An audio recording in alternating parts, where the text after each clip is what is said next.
最新型掃除機が向かったあの場所がやばい。ネットで買った掃除機が届いた。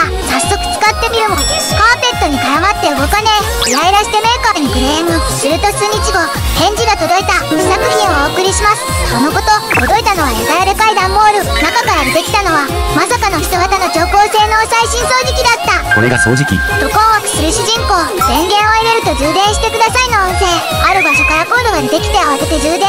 20分後ついに動き出す。説明書には汚れを自動検知して掃除すると書いてある。試しに動かしてみるとお姉さんは一直線に歩き出す。向かった先はまさかの場所だった。続きは説明欄から。